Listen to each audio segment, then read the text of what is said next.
Xi Jing was originally from Earth. However, a month ago, he suddenly transmigrated to a new world. This place had many similarities to his old home, yet was also vastly different. As soon as he arrived here, he happened to receive a special system. Specifically, every time he trained a certain field to a set level, a corresponding skill would automatically activate. Whether it was physique, strength, running speed, or aiming ability, everything was like this. For instance, today at school, Xi Jing just finished a running test. His performance this time was a clear improvement over his last. As a result, his fast running skill gained an additional 20 experience points. Apart from that, at this school, Xi Jing was truly a genuine heartthrob. The admiration of the female students had inadvertently activated his charisma skill, and even if he did nothing, the experience points for this skill kept increasing. However, he absolutely detested it, because it was a completely useless skill. While he stopped to rest, suddenly, something came whizzing towards him. Xi Jing deftly caught it. It turned out to be a tennis ball thrown by someone. He looked at the ball in his hand, then turned his gaze towards where it come from. Damn it, bro. What's the matter? A male student ran over at that moment. It was Li Qi, Xi Jing's good friend. Do you know those people? He nodded and pointed towards the tennis court. Li Qi also followed his gaze, and his face instantly turned pale, because that man was Pei Yuguang from the neighboring school. He was extremely worried and asked again, why did you provoke him? Could it really be over a woman? Or just pick someone randomly to be done with it, so you don't have to recruit minions everywhere? Not interested. Xi Jing replied, then casually handed the handkerchief he had been given earlier to Li Qi. I don't like it, but you guys might. Anyway, that guy Pei Yuguang isn't easy to mess with. Where are you going? The gym. Working out is useless. You need to learn martial arts. Li Qi tried to call after him, but it was clearly no use. Xi Jing understood better than anyone that going to the gym was useless for others, but he had the system, so things were completely different for him. However, even though training every day helped him improve a lot, it also cost him no small amount of energy. It turned Xi Jing into a true food consumption machine. But in truth, that diligence was not just for show. The place he lived in was called the 5th Urban District, and since it was called a district, it had both inner and outer areas. The further out you went, the more desolate and poor it became. The further in you went, the more prosperous and noble it became. In this world, Xi Jing only had half a year left before graduation. That was the time he had to take a risk to squeeze into the inner circle, or he would be poor for life. That was why he had to risk everything and be determined to have a better life. Wang Yin thought so.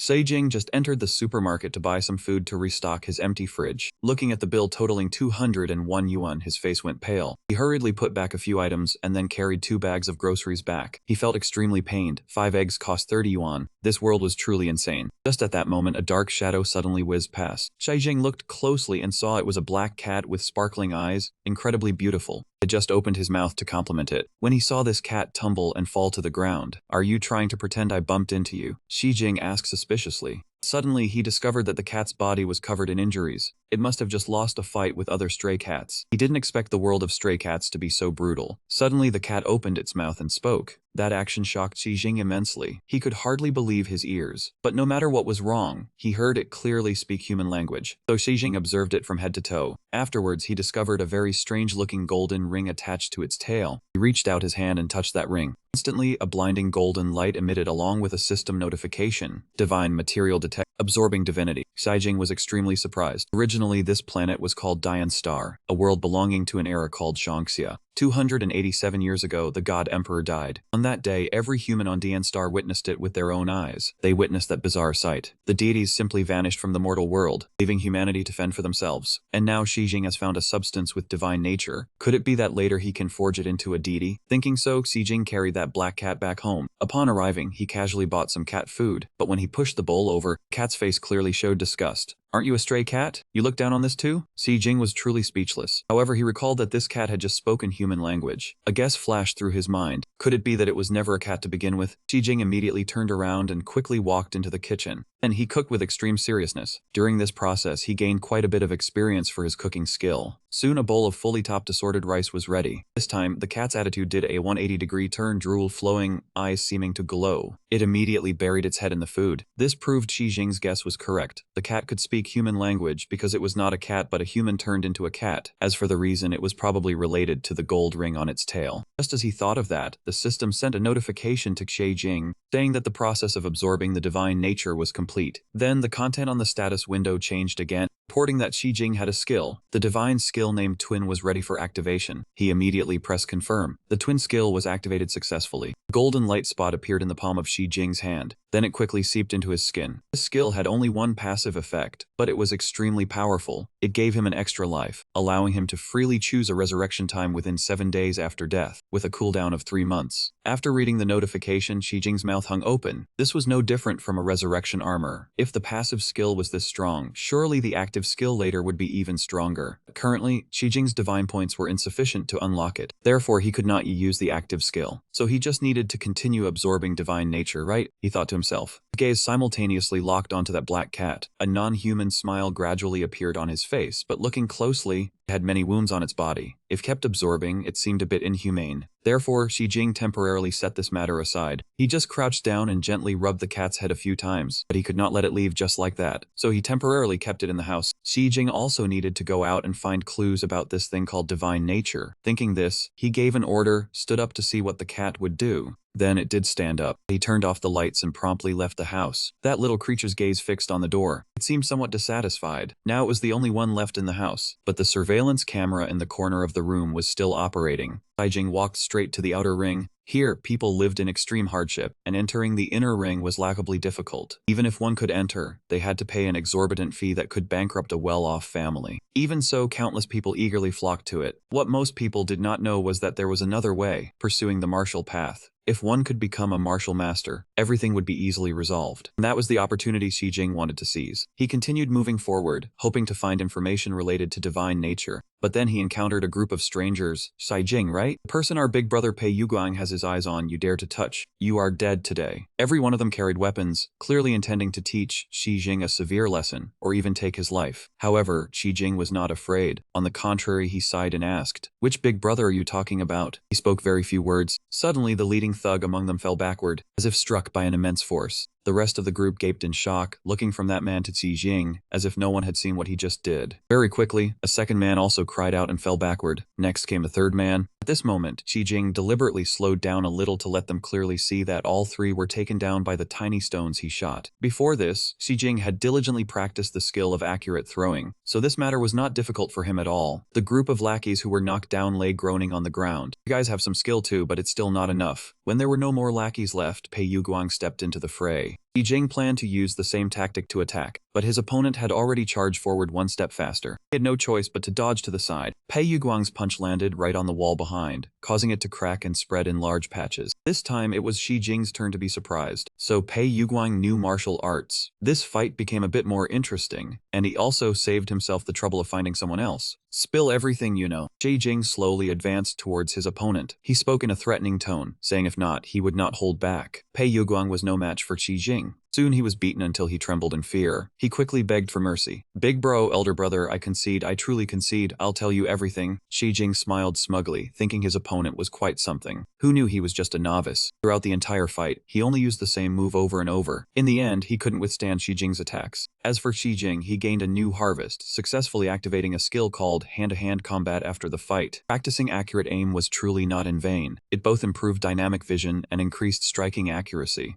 Dealing with a low-level martial artist like Pei Yuguang was more than enough for him. Seeing Shi Jing approach, he was scared out of his wits and pleaded again. "Don't hit me anymore, brother Jing. I beg you." Shi Jing crouched down, not hitting him but using his gaze to intimidate and ask, "What skill did you use just now?" Pei Yuguang, being terrified, did not dare to hide anything and quickly answered that was internal energy, not a skill move. Internal energy was gathering energy throughout the body and then releasing it outwards through a skill move. "How do you train it? Who did you learn from?" Shi Jing pressed on. "Brother Jing, I only learned the basics. I can't explain it clearly, please spare me." Shi Jing immediately grabbed him by the collar, acting dumb. He heard that he smoked, drank, styled his hair, killed people, set fires, and danced hip-hop, missing nothing. How could such a fierce character surrender? Faced with his frightening face up close, Pei Yuguang was scared to tears. He opened his mouth calling Shi Jing his own brother, endlessly begging for mercy, saying those things about smoking and drinking were just rumors. He relied on those rumors to build an image to scare others. If it were true, how could he possibly? Seeing that he seemed to be telling the truth, Shi Jing finally let go, but did not forget to threaten. "If you haven't learned your lesson this time, I'll beat you every time I see you from now on." Xi Jing thought since Pei Yuguang bullying classmates was true, he ordered him to go home and write a self-criticism, and tomorrow during early class he had to read it aloud 10 times in front of the class and record a video to send back for him to check. Pei Yuguang dared not disobey and continuously agreed. Xi Jing suddenly pulled out his phone, making him think he wanted to hit him, so he opened his mouth and screamed loudly. Xi Jing said briefly, "The address of the martial arts school." Pei Yuguang let out a huge sigh of relief. "Didn't you say you didn't know? I'll go ask myself." Having dealt with that coward, Xi Jing then followed the address he gave. At this moment he had entered the inner ring of the city. After the fight, the system generously rewarded Xi Jing with quite a bit of experience points. Currently he had unlocked 7 skills. Usually, training at the gym for an hour only gave 200 experience points, but now fighting a tiringless battle earned several times more, and even awakened a new skill. Xi Jing thought to himself that from now on, he needed to frequently find some trouble-seeking guys to beat up. Walking and thinking, he arrived in front of the Jinfeng Martial Arts School, which looked quite decent from the outside. Xi Jing pushed the door open and said he wanted to look around. The receptionist signaled for silence because the master was teaching a lesson. He looked in the direction she pointed. He saw an old man with completely white hair instructing 5 disciples in their training. He said the breathing method was about using inhalation and exhalation to activate internal energy, which was the most basic cultivation. Only when the energy within the body circulated fully could martial arts be considered to have begun. As he explained, he demonstrated for the disciples to follow. Seeing this, Xi Jing's eyes lit up. Basic cultivation method. Wasn't this exactly what he needed? Xi Jing then asked the girl in a low voice if he could join. She was captivated by his looks, so she nodded in agreement, also advising him not to push himself if it was too much. Given permission, Xi Jing moved towards an empty mat. He sat down and began to follow the master. Although he appeared very serious, that girl thought he was a first-timer to martial arts and had no expectations for him. The old man instructed, breathe in until you can't anymore, then become stiff. The disciples below tried their best to inhale, but their lung capacity was limited. If they couldn't use the inhaled air to activate internal energy, they would very quickly be unable to endure. One by one they gave up. This made the girl extremely worried, afraid that if she couldn't find a promising disciple, she would be expelled by the master. A moment later, when everyone had failed, the old man suddenly stood up and walked closer. She thought he was coming to settle accounts, so she clasped her hands and begged for mercy. "Master, please give me a few more days. I will definitely find a talent." Unexpectedly, he walked straight past her. When the girl looked over, he raised his hand to his mouth, signaling for silence, and said softly, "Don't speak anymore. This child is still trying." The breathing method he had just instructed seemed simple on the surface, but it proved quite difficult in practice. The amount of oxygen forced into the lungs was too great. Those without sufficient lung capacity were not even qualified to train. Moreover, this stream of internal energy kept swelling in his body as if about to explode, yet Xi Jing managed to persevere until now.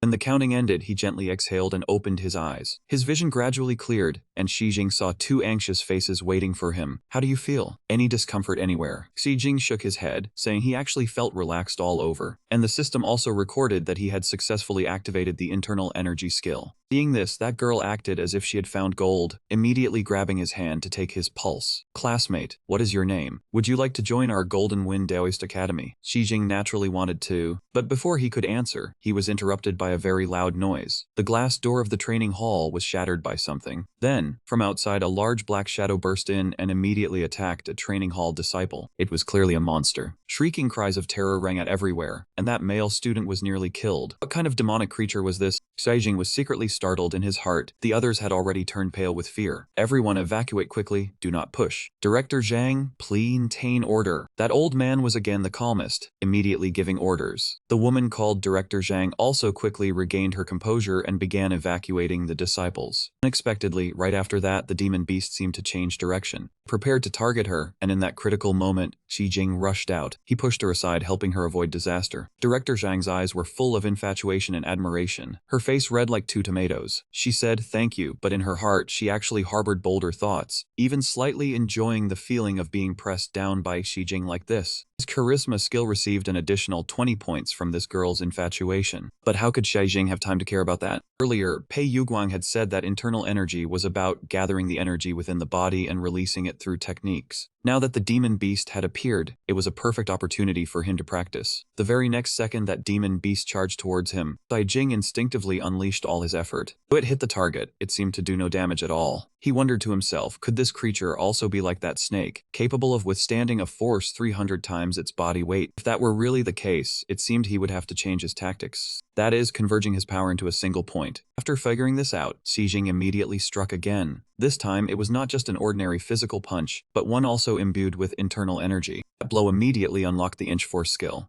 That is, force unleashed from an extremely short distance, and it sent that ugly creature flying. Cai Jingwan casually brushed off his hand, saying it was much weaker than imagined. Director Zhang observed from the side, unable to hide the admiration in her eyes. Meanwhile, the master next to her began to worry, because Xi Jing had only just grasped the energy force. Suddenly releasing so much would surely be unbearable for an ordinary person, not to mention that afterward the snake was not completely down yet. At this moment, it stood up again, seemingly even fiercer than before due to its injury. Xi Jing showed no fear at all, even flicking his finger in provocation. Still want to continue? It will be the same no matter how many times. As he spoke, he gathered his internal energy, wanting to put on as dazzling a display as before. Unfortunately, before he could strike, Xi Jing tasted the flavor of fresh blood in his throat. He not only failed to attack, but was also internally injured without understanding what was happening. He saw that snake charging straight at him. It was then that Xi Jing began to worry, secretly regretting that he had overplayed his hand this time. However, at that very moment, a flash of blue light appeared. The snake's body was instantly cleaved in two by that thing. It saved Xi Jing from danger by a hair's breadth. He was still wondering what had happened when the one who had struck appeared. White Fang Squad, team leader of Unit 838, taking over this area. All unrelated personnel, withdraw immediately. A woman with a fiery figure and long silver hair appeared. This was the first time Xi Jing had heard of something called the White Fang Squad, but that woman seemed very strong, able to defeat the snake with a single blow. Could it be that everyone in this organization was that powerful? While Xi Jing was observing White Fang, she opposite him was also harboring many thoughts about him. Looking him up and down, Xing seemed only 17 or 18 years old, yet he could beat the snake to such an extent with his bare hands. Another important point was that he was very handsome. This made White Fang even more excited, wanting to find any reason to recruit him.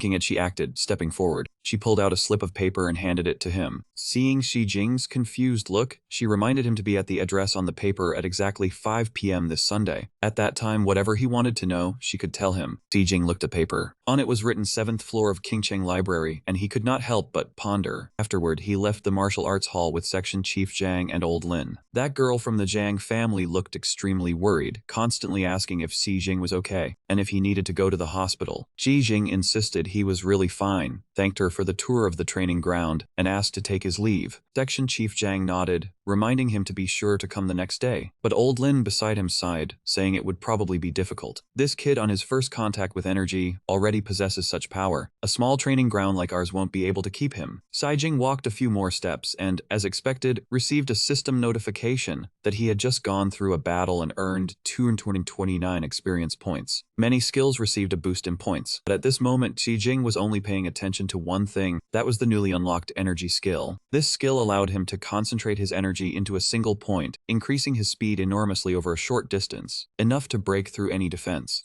Feeling was really satisfying, making Xi Jing want to try it again. Thinking this, he began to gather his energy. But the feeling of his chest about to explode nearly choked him. Remembering Old Lin's earlier advice, Xi Jing decided not to push his luck anymore and instead rest well to prepare for tomorrow. After all, today's gains were already quite substantial. Things like the White Fang team and the human cockroach that appeared today made Xi Jing wonder how many other secrets in the world he still didn't know about. He decided to stop by that location over the weekend. Nearing home, Xi Jing suddenly remembered the black cat. He opened his phone to check the camera, and as expected, it was doing something uncat-like, fiddling with his computer.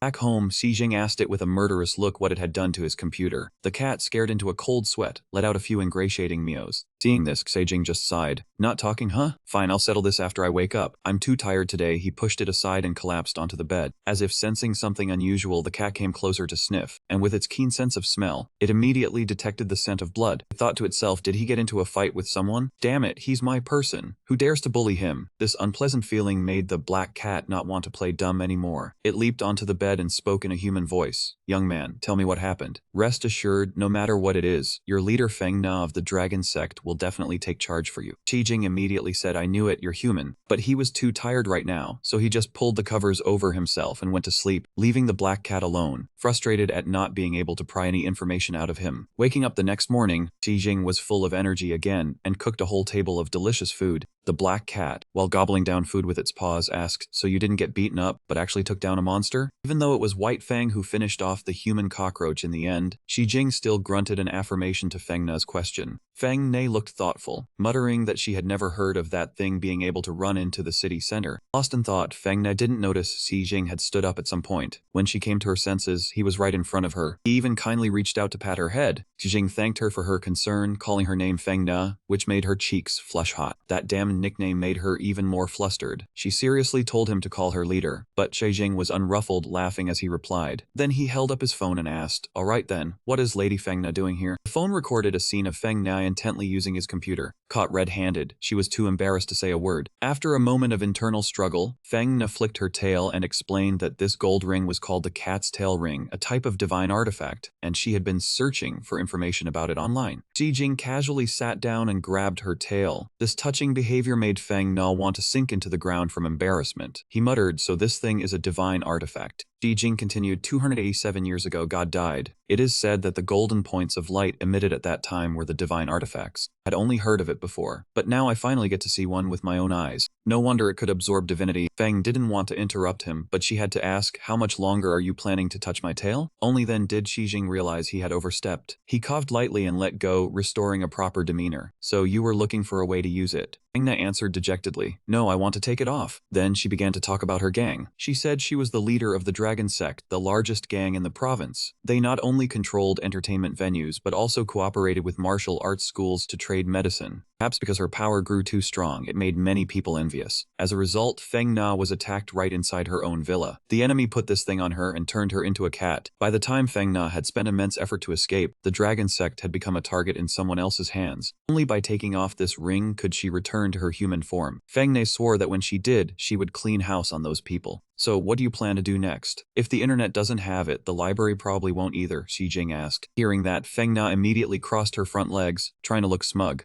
This sect leader has already figured it out long ago. And that is for you to go train martial arts and become really strong. Seeing her confident and assertive tone, Shi Jing thought he misheard. Wait, how are these two things even related? Of course they are, Feng Na explained. When you get stronger, organizations will surely come looking for you. Maybe among them, someone will possess a divine artifact. Then you can use that clue to investigate, and you will definitely find a way to remove that cat-tail ring. Shi Jing felt like he was being tricked, because yesterday he had already caught the attention of the White Fang squad. Unaware of this, Feng Na was still enthusiastically saying she would recommend him to the best dojo. Its name is Crouching Dragon. Shi Jing had of course heard of this name. Back in the day, to train martial arts, he once looked up the tuition fees for dojos in the province, and Crouching Dragon was the most expensive one. But his impression wasn't due to the high tuition, because online reviews were all 1 star, saying things like it's a terrible dojo, quality not worth the money, and every day they just send a few girls to supervise. No guidance, they just stand to the side and curse, Shi Jing recounted. Feng Na let out a disdainful snort. Those useless people can't even endure a little hardship. What martial arts are they learning? In the real martial artist world, no one dares to look down on Crouching Dragon. So how do I get in? Shi Jing asked again. Naturally, by following the rules of the underworld, a challenge match. Hearing her say that, he thought he would have to go and trash someone's dojo. No sooner had he voiced his thought than Feng Na shot him a look of contempt. She scolded him for not having seen the world. A challenge match here is an interview, not the destructive behavior he imagined. Usually disciples in a dojo also have ranks. Even if someone pays tuition and studies hard, if they lack talent, it's useless. This type is the most common, occupying the lowest rank. Higher up are disciples with innate talent, and the highest are the challenger rank. Even with talent, they still have to look at strength. If it takes 8 or 10 years to become skilled, it's also useless. On the path of martial arts, mindset is very important. Only with an invincible spirit can one unleash invincible fist techniques. The challenge is a form of self-recommendation, and also the best way to prove that spirit. Feng Na spouted a stream of information that Shi Jing had yet to digest. Afterward, she gracefully flicked her tail and hopped onto the windowsill. "You remember to go to the dojo tomorrow? I have some business to take care of." Next day, Shi Jing obediently went to Crouching Dragon. "Hello, fellow student, welcome to the Crouching Dragon dojo." A young man came out to receive him. Seeing his extended hand, he politely shook it. Just as he was about to explain the reason, it turned out the handshake was not ordinary. The man used great force, squeezing tighter and tighter. Shi Jing immediately understood this was a test, and had to face it seriously. Fortunately, he had rested well yesterday, so he was able to gather his energy today. Using what he learned yesterday, Shi Jing quickly turned the tables, tightening his grip until the other man was crying in pain. He hurriedly yelled out, "Alright, it hurts. Let go quickly." Seeing the commotion, several other crouching dragon disciples gathered, laughing and mocking their friend. Haha, don't take it to heart. This guy is a martial arts fanatic. He challenges everyone he meets. He's lost count of how many times. You guys shut up, he yelled, face turning red. Xie thought it was something serious. Turns out it was just a show-off amateur. Suddenly, someone yelled out, "Look, the old dojo master and the inheritance disciples are here. What's going on?" Even the old dojo master has come. The old dojo master they were referring to was Li Qi, sitting in a wheelchair pushed by Zhu Shinying. Behind them were three other disciples, Meng Bashang, Meng Qingjiao, and Chen Fuguang.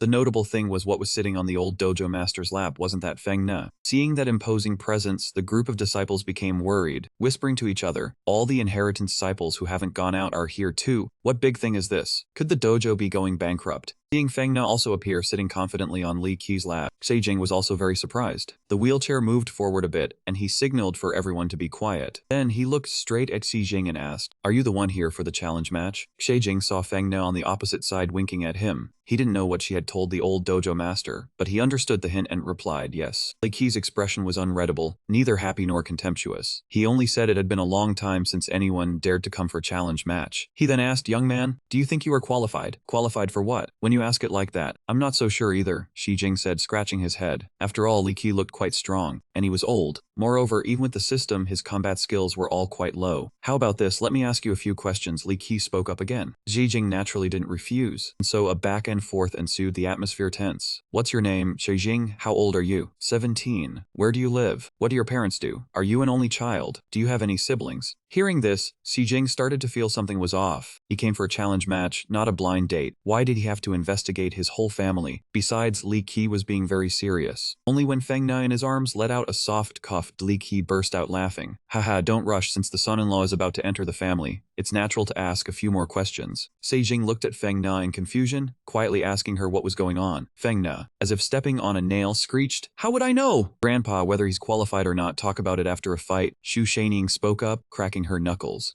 Then she got into a fighting stance. "Little brother, don't worry. I'll go easy on you," even though the opponent showed no sign of going easy. But Xie also wanted to see his own limits. He assumed a stance, his two fingers instinctively curling in a beckoning motion, then said, "Please." A large crowd of disciples gathered around to watch. They didn't expect the personal little senior sister to step in today. It looked like Xie would have a hard time walking away unharmed. Only Feng Ne's mood was complicated, mumbling, "I said it was a blind date, so why do you still want to compete? Little brother, be careful." Zhu Shanying reminded him amicably. Feng Ne was indeed a little worried for him. However, at the opponent's first punch, Xie had already dodged it, and it didn't stop there. He also took the opportunity to grab her wrist. Then he executed a beautifully smooth takedown. Zhu Shanying lay stiff on the ground. Facing a starry sky, she still did not understand what had happened before being taken down. The personal disciples of Li Qi behind her could not help but chuckle at the scene. They all agreed that Xi observation and timing were very accurate. Li Qi was even more excited than the kids, bursting into laughter. "Haha, you really found an outstanding seedling for me." "Of course, who am I?" Feng Ne said proudly, puffing out her chest. She replied with a proud tone, feeling her earlier worry for Xi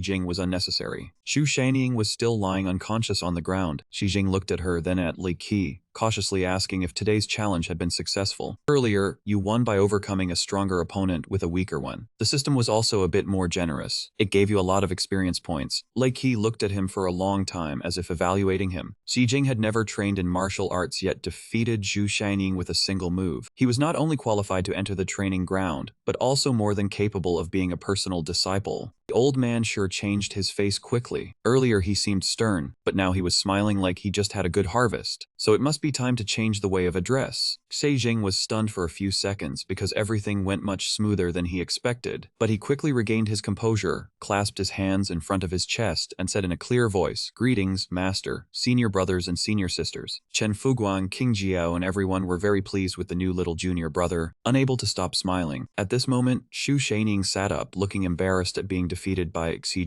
but he was greeting his new senior brothers and sisters, so she could not be left out. "Hey, what about me? I am Zhu Shanying, your sixth senior sister. I was just underestimating the enemy earlier. Do not get cocky after winning once." Xi was not arrogant either, bowing his head low to reply, "Thank you for the guidance, sixth senior sister." It turned out that before he came, this girl was the youngest disciple, so her personality was still quite childish. Afterwards, Jing was taken by a girl named Xiao Kui to complete the entry procedures. She addressed him with the very respectful title of Master Qi, which made him a bit embarrassed. Lei Kai explained that personal disciples had a different status, and no one in the training ground would dare look down on them. From today, Jing had a nominal inner courtyard registration, so calling him Master Qi was only proper. Jing was not used to hearing it, so he reluctantly suggested changing the form of address, because Master Shi sounded too strange. Then how about calling him Young Master Jing? Xiao Kui suggested again. That title felt even more pressuring, so Shai Jing sighed and let them call him whatever they wanted. The boy followed Feng Na and Xiao Kui to complete the entry procedures. While waiting, they chatted a bit. The challenge was not as hard as she said it would be. Xu Shaining fell with one move. You were actually the one losing. She is much stronger than you, Feng Na explained lazily. Martial arts are not just about comparing numbers. There is also mood, state, information, decisions, and luck. All of them can become key factors influencing victory or defeat. Just as Zhu Shaining said, she only underestimated her opponent because she thought Xi Jing was a blank slate. If she had been more careful, waited for him to make a move, and then counterattacked, the result would have been different. Anyway, Xi Jing still won the last match, and being accepted into the training ground was beyond dispute. Hearing Feng Na say that, Xi Jing was a little sad that his win was only due to luck, but that only made him more determined to train harder from now on. At this moment, Xi Jing remembered something and asked, right, where did you go last night? You did not stay at the training ground all night, did you? Of course, to let someone in, I had to say hello to Old Lei. Back in the day, he almost cuckolded my grandfather. Hearing Feng Na casually mention the messy love affairs of the elders, Xi Jing did not know how to respond. Just then, Xiao Kui finished the procedures and handed him an identity verification card. She instructed Xi Jing that tomorrow he only needed to scan the card at the gate to enter. However, Xi Jing did not go home that day. The next morning, the earliest arriving disciples already saw him training. When they heard that Xi Jing had stayed to train all night on his first day, everyone looked at him as if they were looking at a terrifyingly strong monster. Only Master Li Qi was extremely strict. Even though Xi Jing was so tired he could barely breathe, he did not allow him to give up. If he did not persevere a little longer, all the effort from last night would be wasted. Xi Jing was also a stubborn one. By now, sweat was streaming down, and his whole body was nearly out of strength, but he still refused to give up until the status window showed a level up notification. Only then did he heave a sigh of relief and fall back to sit down. Li Qi beamed a radiant smile, saying that in his life he had taken many disciples, but he was the strongest one. At this rate, it would not be long before Xi Jing could cultivate the Crouching Dragon sect's techniques. Just hearing that, Xi Jing, who was lying flat on the ground, suddenly sat bolt upright. What techniques are those? What level do I have to train to learn them? Seeing the light in his eyes like a flashlight, Li thought to himself that this was the martial arts obsessed kid he had ever met. He then raised one hand and told Xi Jing to grip it tightly. He quickly understood this was a test, so he grabbed his master's hand. Then Li Qi began to circulate his internal energy. Immediately, Xi Jing felt a massive amount of true energy flowing into his body. Moreover, he was completely unable to resist it. His expression gradually turned unpleasant. Only then did Li Qi let go and ask a seemingly unrelated question. What sport do you usually practice? Only jogging, nothing else. Master, is there something wrong with my body? Xi Jing could not hide his anxiety. Li Qi shook his head, saying there was nothing seriously wrong.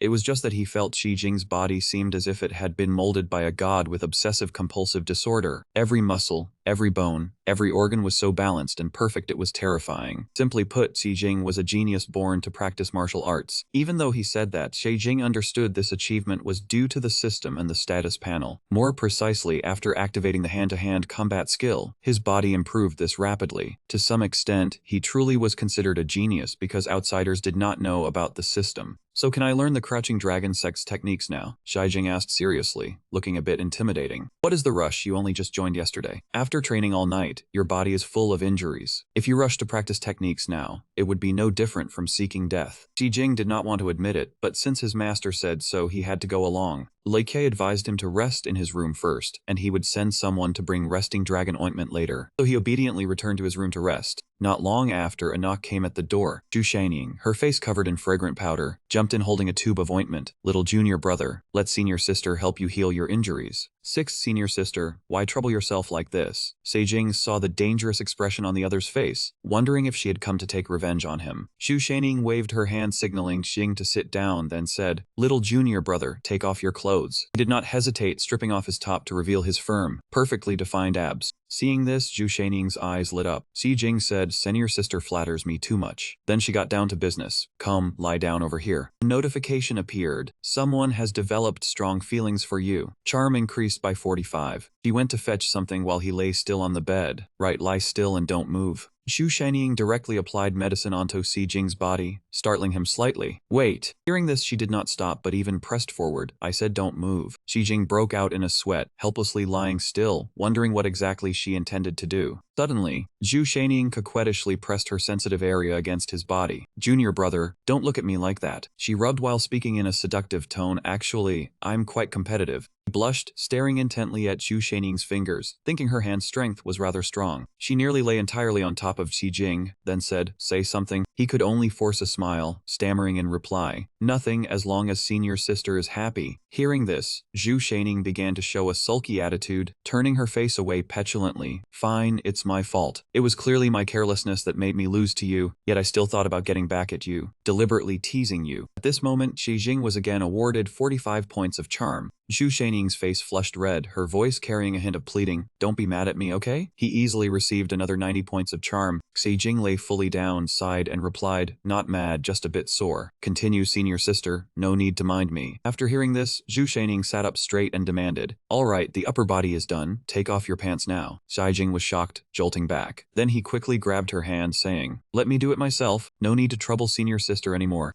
Xu Shanying burst into laughter seeing Xi Jing's reaction. Junior brother Xu, look how scared I made you. She handed the medicine to him and said, then I'll trouble the 7th junior brother to do the rest himself. Having said that, Xu Shanying skipped away merrily. Xi Jing was awarded 3 times 98 points of experience. Scene change, he walked on the road with his body weary, unable to help complaining. That was terrifying. I almost got dismantled by her. At this time, his combat skill had reached level 3 and his internal energy had risen to level 4. Xi Jing was very pleased seeing this. Leveled up, right? Nothing to do now. Just in time to go to the library for that appointment. He held the business card with the name of the White Fang Squad, muttering, the name sounds rather childish, but it's actually the city's special police organization. Xi Jing looked ahead, slightly puzzled. But if they're looking for me, why arrange a meeting at the library? Scene changed to the Love City Library. On the 7th floor, after walking around once, he thought, completely empty, no one here, are they messing with me? Suddenly, a voice rang out, Xi Jing, you're here. He turned around by reflex to look. It turned out to be a girl named Yuking approaching. Hello, my name is Yuking. Xi Jing silently analyzed her name, the character Yu as in childish, the character King as in love. Then he spoke up to ask, Yuking, what position do you hold? He followed her to a place with airy tables and chairs and asked, why arrange to meet me at the library? Yuking replied that she was his inside contact. He pulled out a chair while explaining, quietly introducing people to me. Naturally, I can't go to the special police station. Initially, he maintained a skeptical attitude.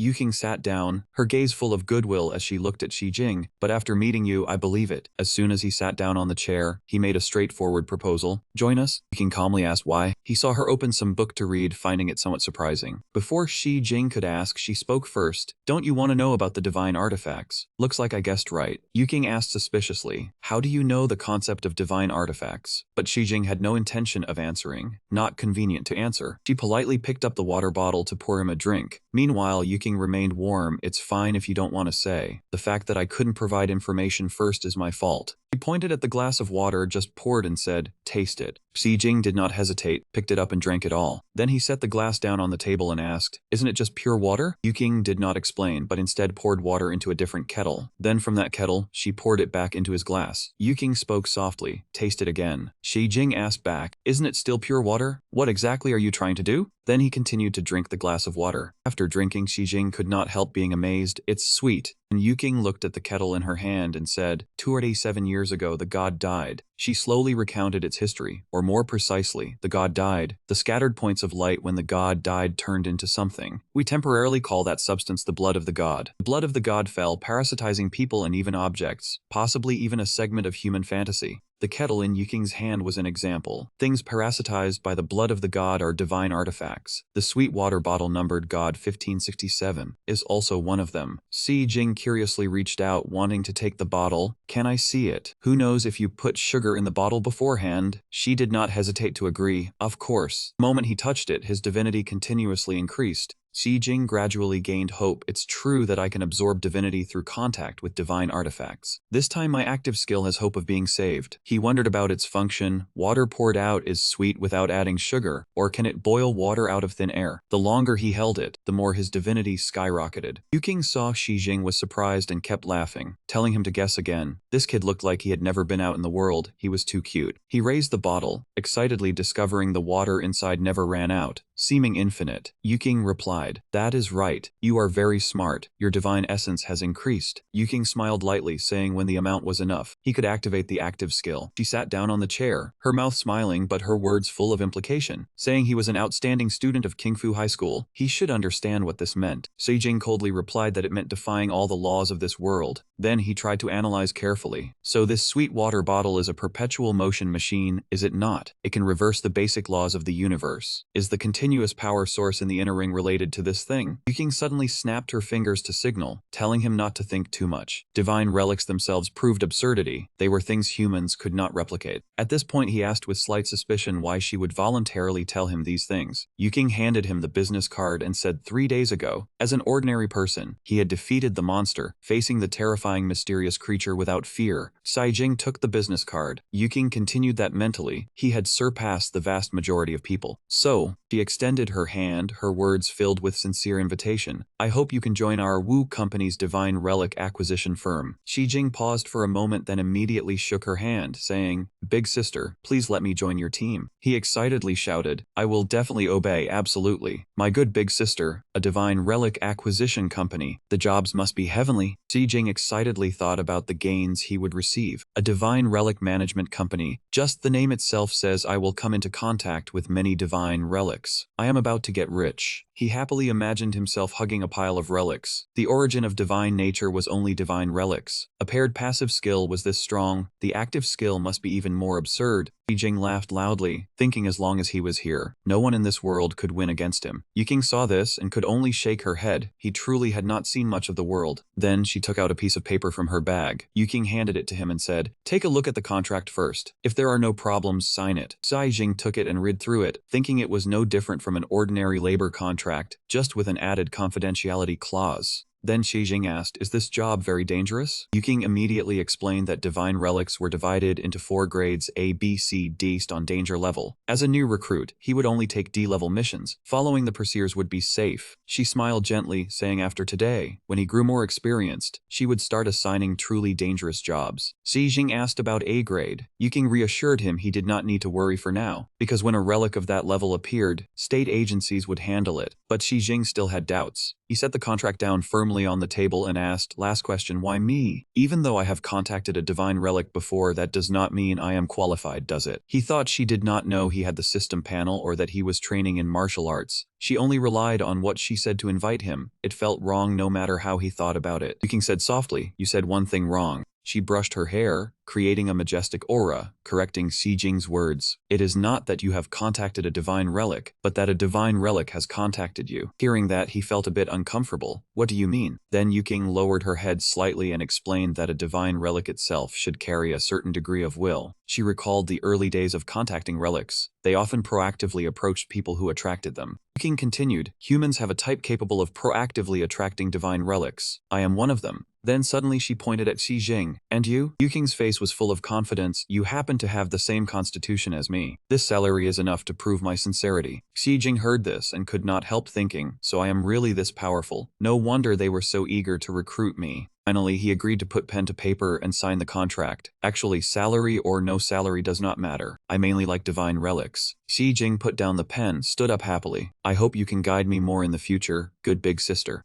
Yuking took the contract, smiled brightly, happy cooperation. Then Seijing also left. "If there is nothing else, I will go now." Yuking politely said goodbye to him. As he walked, Seijing thought, the Hidden Dragon Martial Arts School and acquiring divine relics, just these 2 things are enough to keep me busy. I probably will not have time to go to school recently. He immediately pulled out his phone and texted Likita ask for a leave of absence on his behalf. Besides a winning salary of 200,000, even if I graduated 10 years ago, I would not have earned this amount. He silently planned for himself. The most urgent thing was still to improve his strength. Only by becoming stronger could he have hope of returning. Scene transition to the outer ring. While walking, he casually opened the system panel. First, let's take a good look at this active skill. Outer ring version A. The information panel displayed fully. Paired level 1. Divine essence needed to upgrade 512-100. Passive. Possess 2 lives. Can freely choose resurrection time within 7 days after death. Cooldown 3 months. Active not unlocked. Unlock condition. Divine essence 500-500. Currently can be unlocked. Divine incarnation not unlocked. Unlock condition. Divine essence 500-2000. Level reaches level 10.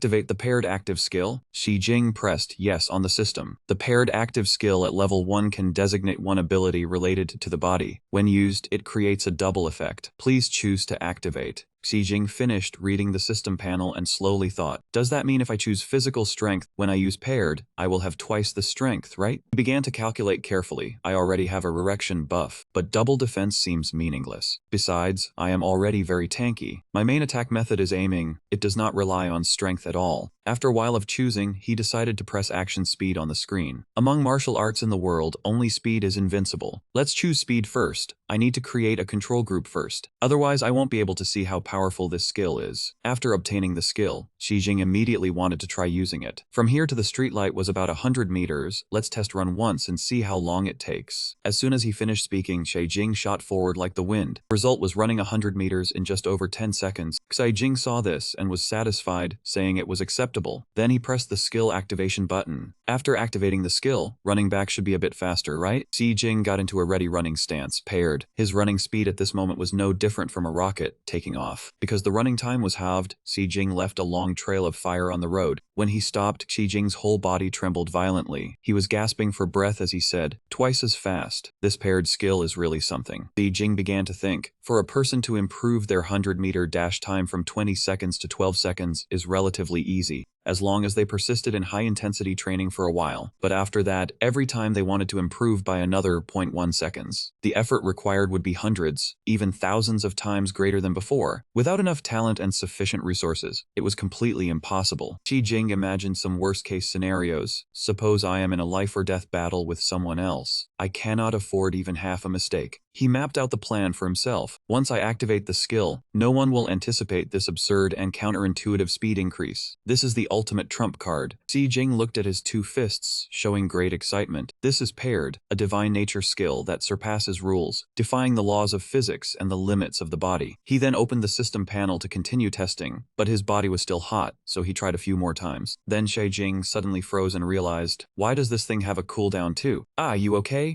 Gradually he calmed down to think. From the moment he activated the ability until now, it was only about 20 seconds in total. It seemed he would have to use it carefully from now on. Looking at the system panel that was on cooldown, Xi Jing could not help but wonder when it would be ready again. So Xi Jing had no choice but to go home in a dejected mood for now. It was late at night and his eyes gradually closed. He had been training all day, his whole body aching. He would go home, take a bath, and then sleep soundly. With that, Xi Jing closed his eyes. Tomorrow he still had to go to the dojo. The next morning, his hungry stomach growled incessantly, unable to bear it. Xi Jing was so hungry he had to wake up. He immediately opened his phone to check. I slept for 6 hours. Then he was startled to realize he had fallen asleep in the hallway. Why am I sleeping here? Next, Xi Jing opened the system to see if the skill had recharged. He first checked the twin ability. It was almost done. Each second of use required 1000 seconds of cooldown. If used completely, it would need 6 hours to recover. At this moment, an angry message from Zhu Shanning arrived. Little junior brother, why aren't you here to train yet? Xi Jing received it and immediately ran off. Oh no, I'm going to be late. The scene shifted to the Crouching Dragon dojo.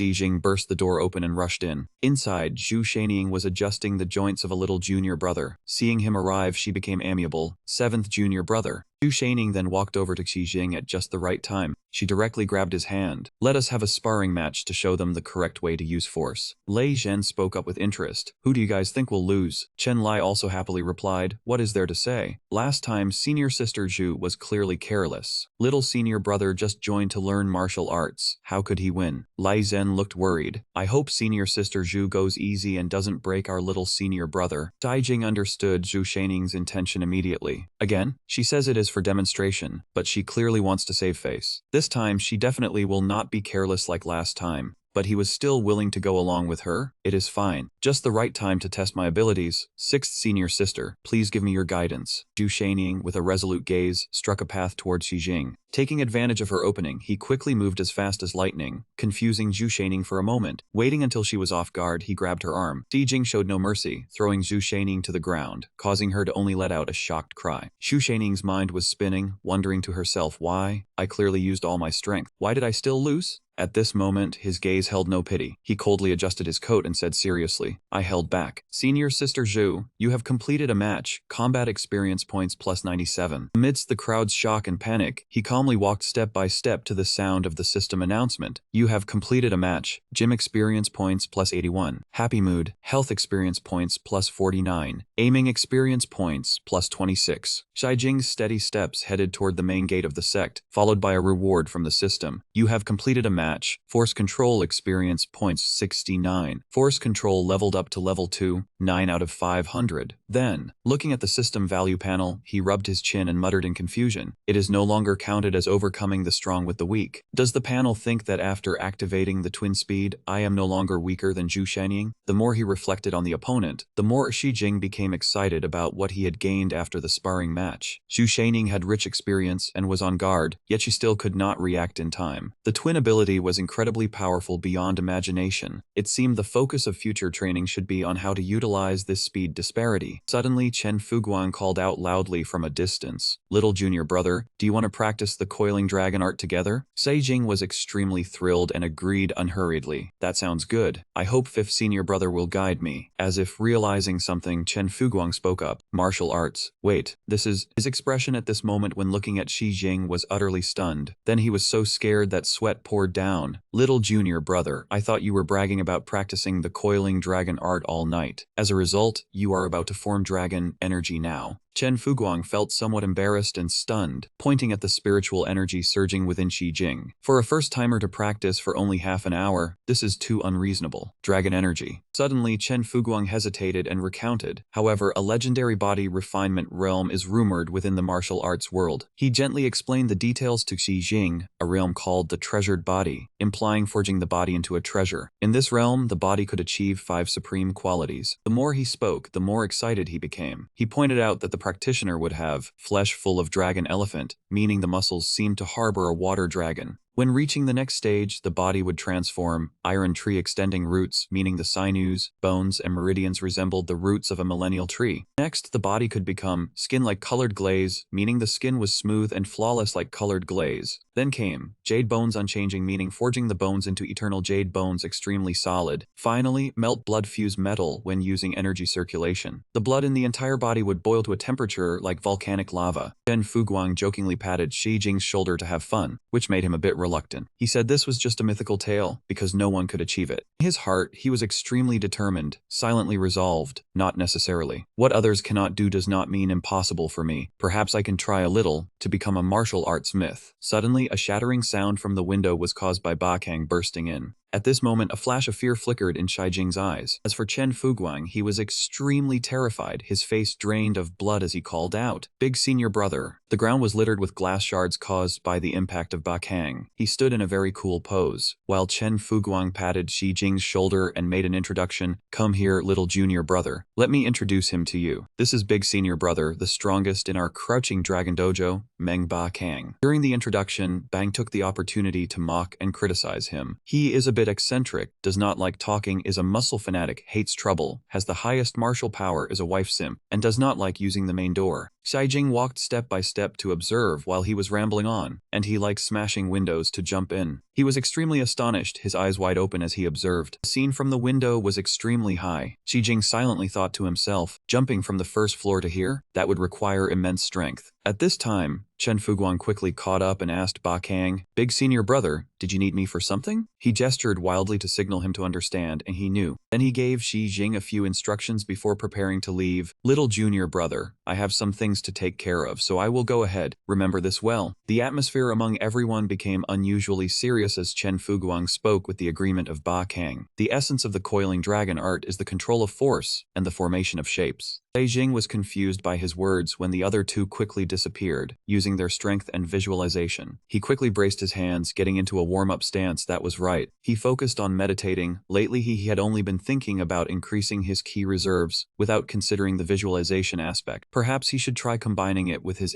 aiming ability. After a while, he took a breath of air as if something was about to change. 3 hours later, Golden aura grew denser and denser, enveloping Xi Jing's body. His hands gradually transformed, with distinct veins and nodes appearing. Suddenly, Xi Jing opened his eyes, held a stance in his hands, and aimed. He unleashed a terrifying wave of power, shattering the ground into pieces, dust flying everywhere. Xi Jing looked happily at the result of his training. This was much more powerful than the rocks by the roadside. The sound of clapping echoed from afar, unknown who it was. It turned out to be Li Kai and King Jiao, who had come because of the noise. Master, I didn't expect that besides your physical talent, you also have such skill in channeling force. He excitedly handed Xi Jing a pill, telling him to eat it. He did not stand on ceremony. Taking it from Li Qi's hand, he immediately put it into his mouth. Li Qi suddenly opened his heavenly eye, telling him to look. Xiao Jing, look at me. After looking into Li Qi's eyes, Xi Jing's entire body shook on the spot. He thought in confusion while lying in a different space. What is this? Where am I? What did Master do to me? Suddenly, a pill appeared from the middle of a lake. From within the pill, a golden dragon, covered in wounds and lacking some majesty, appeared facing him. At that moment, the dragon looked at Xi Jing with pained eyes. As if he and that dragon shared the same ailment, his gaze gradually shifted color. Xi Jing's whole body merged with the dragon, covered in golden scales. What was this now? Afterward, Xi Jing clutched his head in pain, feeling the ki in his body running wildly everywhere. The source of power given by the golden dragon shocked him. Could it be because of that pill? Xi Jing took a slow, deep breath, quickly calming his ki. He stood in a horse stance, gradually regulating the surging flow of ki, first stabilizing the kai, then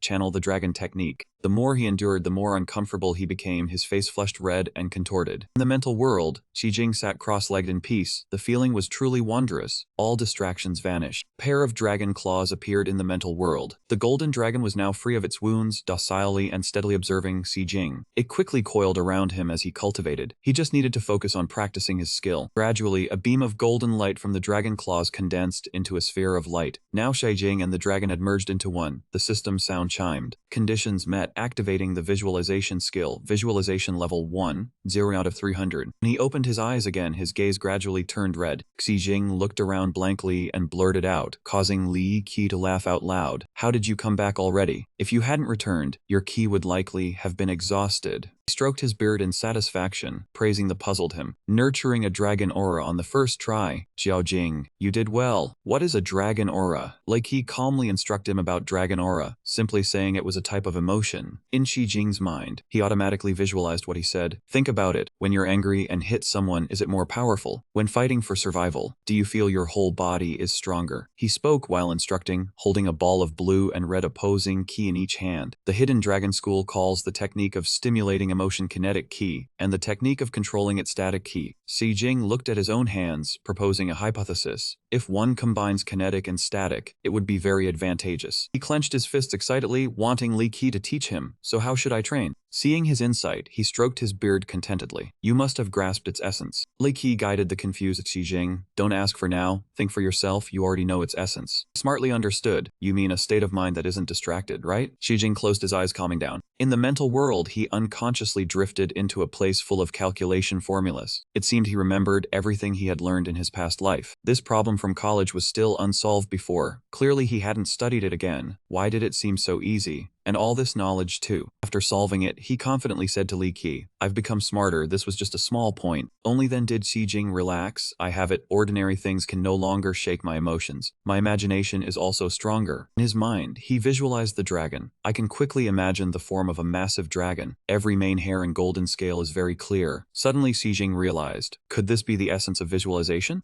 Li Kai agreed with that thought, offering advice to King Jiao, who was nibbling on bread, to help him. Just talking won't do, you have to practice to feel it. King Jiao, go spar with him. She shyly finished the last bit of her bread. She stepped forward amidst Li Qi's praise and Xi Jing's appraisal. King Jiao's force control is the best among the disciples. Even her father can't match it. With such a beautiful figure, does she have the skill? While looking at her and preparing to defend, Xi Jing thought, I wonder who is stronger, her or sixth senior sister. On this side, King Jiao had already taken her stance, waiting for him. Xi Jing did not hesitate either, launching himself like an arrow. Fourth senior sister, forgive my offense. Unexpectedly, he was sent flying by King Jiao. Seeing that scene, Li Qi was extremely amused. Your intention was too obvious. Xi Jing quickly took a stance and calculated, is she even stronger than my cheat? Over here, King Jiao remained very composed, merely dusting off her hands lightly. At this moment, his gaze gradually turned serious as he softly called to her, fourth senior sister. Xi Jing charged in while King Jiao was unprepared, muttering, "This time I will definitely think of every way to win." The two sides clashed and fought mercilessly, using every move available, not caring if it was vicious or if they got hurt, because whoever stood firm would be the victor. In a moment of carelessness, he was kicked far away by her. The kick was so powerful that it sent dust and smoke billowing across the entire area. Xi Jing stubbornly pushed himself up with his hands, wiped the blood from the corner of his mouth, and continued. The more they fought, the more spirited they became, and the battle stretched on from early morning until the light of dawn began to show. Both still full of energy, they continuously unleashed attacks on each other, and the result was a series of blows landing squarely on King Jiao, causing her to stagger, retreating backwards in intense pain. Meanwhile, he looked blankly at his own fist, feeling as if his hand just now had— It was Li Qi's hand that caught King Jiao. Seeing the result, he quickly announced, "Let's stop here for today." She looked displeased, crossing her arms and puffing out her cheeks. King Jiao was hungry, and fighting any more would be ineffective. "King Jiao, go get some rest." King Jiao left. Xi Jing and Li Qi began talking about her. "Master, why doesn't fourth senior sister say anything?" King Jiao experienced some things when she was young. He sighed, his eyes full of pity as he mentioned her. "This child's story can't be told in a short while. I'll tell you another day when there's time." "Yes, master." Li Qi turned to ask Xi Jing about his feelings today, whether the training had been effective. He answered honestly as the system continually notified him. Stamina level 5, 827 out of 2000. Fatigue 468 out of 800.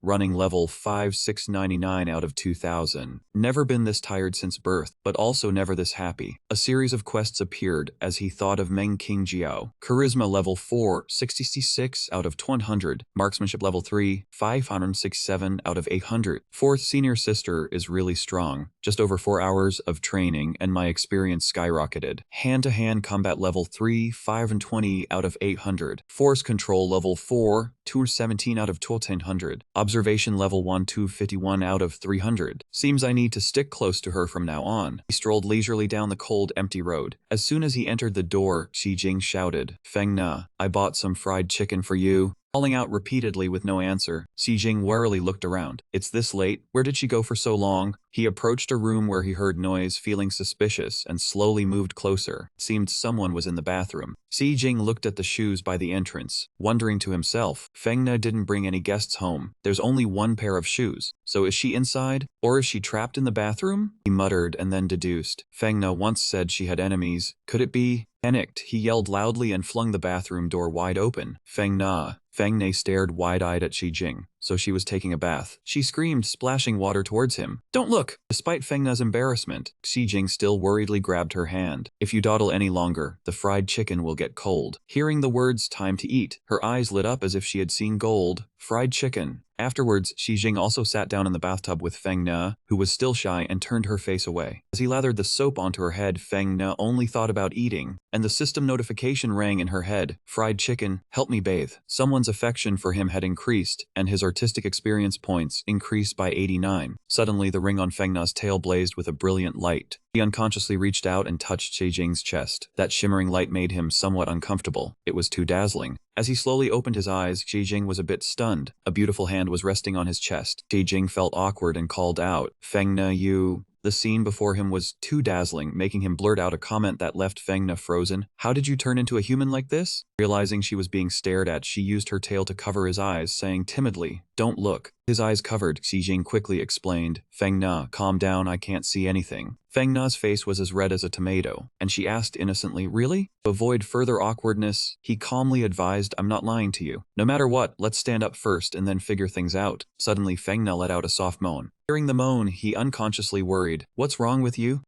Nothing." She pouted and complained, and Xi Jing could only gently coax her. "Why did you suddenly transform back at this moment?" "Probably because I accidentally triggered the transformation condition from the divine relic." Hearing that, Feng Na froze. Transformation condition? Her gaze slowly shifted down to Xi Jing's chest, then fell to his abdomen, dazedly recalling the situation just now. Indeed, she had developed some feelings for him. The more she thought, the more flustered she became, looking at her own body. Just a little bit of feeling plus fried chicken, and I turn into a human? What kind of ridiculous activation condition is that? She looked at her cat paws, her fangs, her tail. Damn God, the relics left behind are all useless junk. After a moment to collect herself, Feng Na stammered, "Listen, don't you have any dirty thoughts? This was just an accident." At that moment, she seemed to sense something indescribable, and her eyes flew wide open. Looking down into the bathtub, she stammered even more. You, how dare you? Xi Jing was also scared at this point, quickly defending himself. This isn't something I can control, but if you don't get off, the thing I can't control won't be just this. Why didn't you say so sooner? Feng Na warily looked at Xi Jing, who had his eyes closed. Alright, I'll take my tail away, you close your eyes yourself, don't open them. Somehow she slipped and fell, letting out a moan.